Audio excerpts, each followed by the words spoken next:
আল্লাহ পাক রব্বুল আলামিন বলেন জাহান্নামের আওয়াজে হাসরের ময়দানটা থরথর করে কেঁপে উঠবেন, হাসরের ময়দানটা থরথর করে কেঁপে উঠবেন, গুনাহগারের মাথাগুলো টকবক করিয়া ফুটতে থাকবেন। নবীরা পর্যন্ত কান্নার আওয়াজ শুধুমাত্র তোমার আমার নবী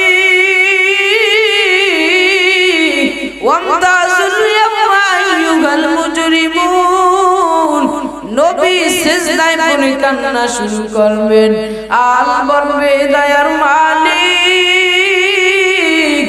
জাহান্নামের ফিরাও, জাহান্নামের ফিরাও, আমার একটা উম্মত যেন জাহান্নামে না যায়। আল্লাহ বলবেন ও নবী আপনি মাথা উঠান, আপনি কাঁদবেন না। বলে আপনি বাছাই করিয়া যাচাই করিয়া এই হাসরের ময়দানে লক্ষ লক্ষ মানুষের ভিতরে আপনার উম্মতদেরকে বাছাই করিয়া চিনিয়া চিনিয়া আপনার উম্মতদেরকে আপনি জান্নাতে যান। আম্মা জান আয়েশা রাদিয়াল্লাহু তাআলা আনহা জিজ্ঞাসা করলেন ও নবী লক্ষ লক্ষ মানুষের মধ্যে আপনি আপনার উম্মতদেরকে কিভাবে চিনবেন? নবীজি ডাক দিয়ে বলে ও আয়েশা এই লক্ষ লক্ষ মানুষের মধ্যে আমার উম্মতগুলোকে আমি চিনব কিভাবে? ভালো করে শুনো। একটা গরুর পাল, একটা গাভীর পাল, একটা বকরির পাল, একটা বকরির পালের ভিতরে যদি একটা বকরির কপালে যদি সাদা চাঁদের চিহ্ন থাকে ওইটা চিনা বড় কত কঠিন। আম্মা জান আয়েশা রাদিয়াল্লাহু তাআলা আনহা বলেন অনেক অনেক সহজ।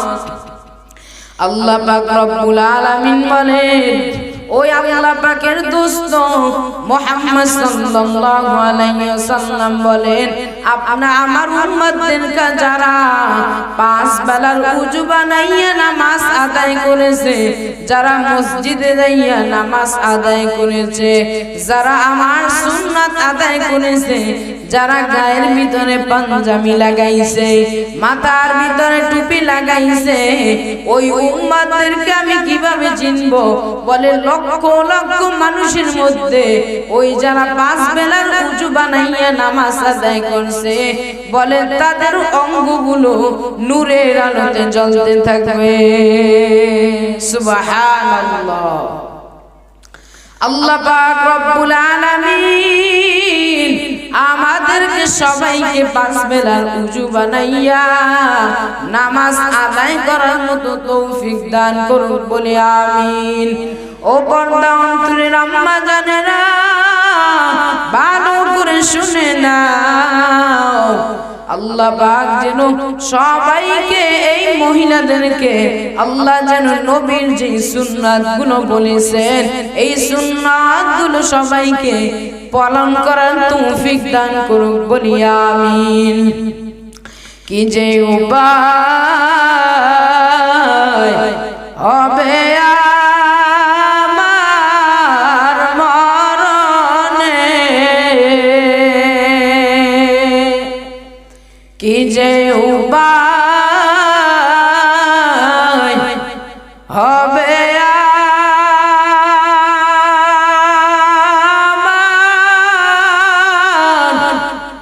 মরণে,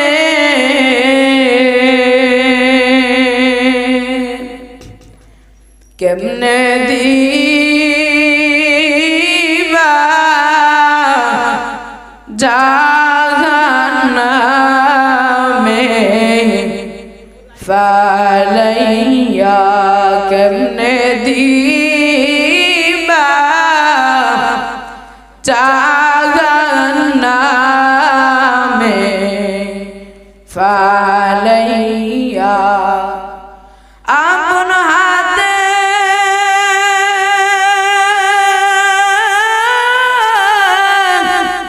বান্দা তুমি আল্লাহ বানাইয়া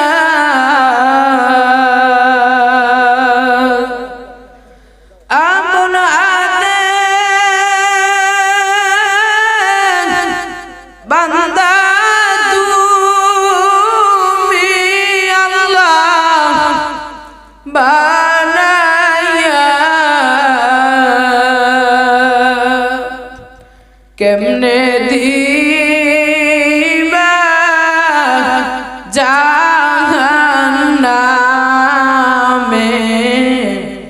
ফালাইয়া কেমনে দিবা জাহান্নামে ফালাইয়া কি যে উপায় হবে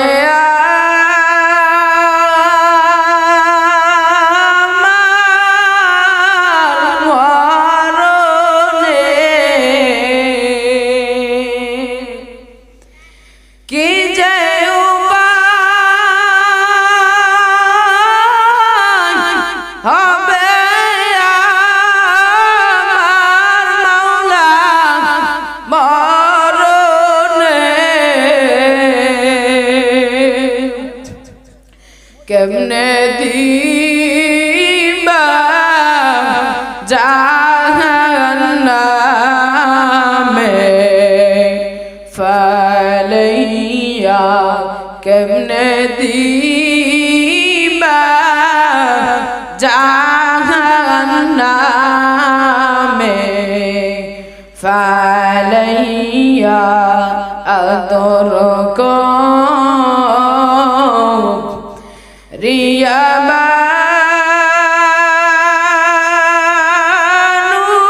মানুষাল্লাহ বানায়া কেমনে দিবা জাহান্নামে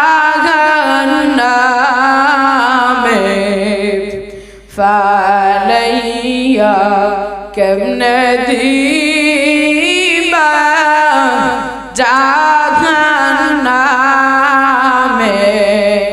ফালাইয়া কেমনে দিবা জাহান্নামে ফালাইয়া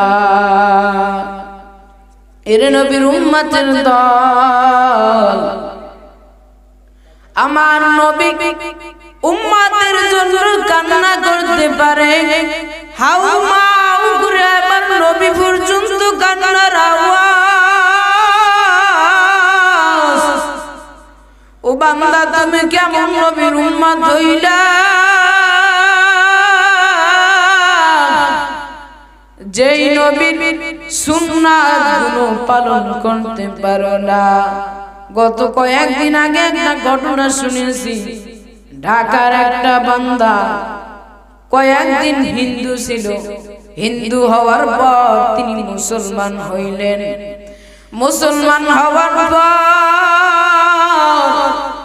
যখন মুসলমান হয়ে যায় আমার দয়ার নবী মায়ার নবী রহমাতুল লিল আলামিন নবী অর্ধ দু জাহানের বাদশা নবী সরকার দু আলম আমার দয়ার নবী মায়ার নবী গোরার পিঠে আসিয়া বলে বাবা আমার কাছে উম্মত আমার কাছে হাতটা দাও যখন হাতটা দিল ওই বান্দা আল্লাহর বান্দা যখন হাতটা ফিরে দেয় আমার দয়ার নবী ডাক দিয়া বলে উম্মত তুমি আমার সাথে করো কালিমা ও বান্দা একটা হিন্দু মুসলমান হইয়া নবীর সাথে দেখা দিতে পারে আমার নবী তাকে নিজে আইসা কালিমা পড়াইছিল ঘোড়ার পিঠের ভিতরে আসিয়া কালিমা পড়াইয়া মুসলমান বানাইছে ও বান্দা আমরা কেমন উম্মত হইলাম আমরা কেমন নবীর উম্মত হইলাম যেই দয়ার নবী মায়ার নবীর শানে সারাদিন দুরূদ শরীফ পড়িয়া আমরা কেন নবীর সাথে দেখা দিতে পারি না আমরা কেমন নবীর উম্মত হইলাম আল্লাহ পাক রব্বুল আলামিন আমাদের সবাইকে একবার হলেও ওই নবীর সাথে দয়ার নবী মায়ার নবী ওই রহমাতুল লিল আলামিন নবী অর্ধ দোজানের বাদশা নবী, দুনিয়ার সমস্ত মানুষের উম্মত নবী। আল্লাহ পাক রব্বুল আলামিন যেন ওই নবীকে একবার হলেও দেখার মতো তৌফিক দান করুন, বলি আমিন। সবাই বলি আমিন। আল্লাহ পাক রব্বুল আলামিন আল্লাহ যেন আমাদেরকে বেশি বেশি দুরূদ পড়ার তৌফিক দান করুক, বলি আমিন। আল্লাহ বলেন, যেই বান্দা ঘুমের আগে 300 বার দুরূদ শরীফ পড়বে, তুমি বান্দা পারো না, শুধু পড়ো সাল্লাল্লাহু আলাইহি ওয়াসাল্লাম। আল্লাহ বলে, ওই বান্দা যদি রাতে দুনিয়া থেকে বিদায় হয়ে যায়, আল্লাহ পাক রব্বুল আলামিন বলেন, ওই বান্দাকে আমি আল্লাহ রাব্বুল আলামিন শহীদে মৃত্যু দান করব, বলি সুবহানাল্লাহ। দুইটা পুরস্কার, এক নাম্বার পুরস্কার হলো আল্লাহ শহীদে মৃত্যু দান করবেন। দ্বিতীয় নাম্বার পুরস্কার হলো যদি পরে দুরূদ শরীফ একবার হলো নবীর সাথে মুলাকাত হইতে পারে, সুবহানাল্লাহ। এজন্য আল্লাহ পাকের দরবারে আল্লাহ পাকের দোস্ত সাল্লাল্লাহু আলাইহি ওয়াসাল্লাম বেশানে যেন বেশি বেশি করে দুরূদ শরীফ পাঠ করি, বলি আমিন। আর আমাদের মাঝে আরো হুজুর আছেন, আরো 3 জন আলেম আছেন।